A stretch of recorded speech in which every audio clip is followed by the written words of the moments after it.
Le final est net.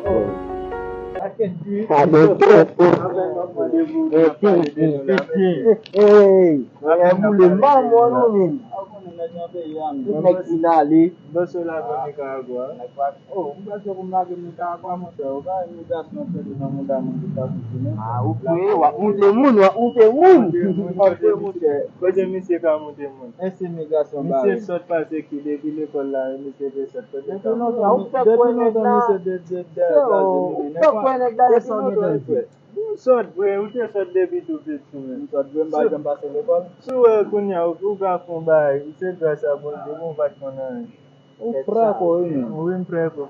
Pose yon kesyon la ou pa ka repon. Sot pa se va gen. Ok, 1 plus 1. On va konnen den bay. Gajan mise sou. Se pou yon. Initiaton facile, comme vous le dites.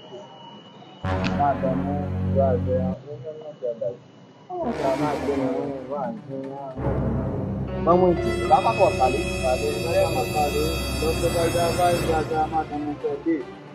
Et tout, il est là, on a près de toi. Combien?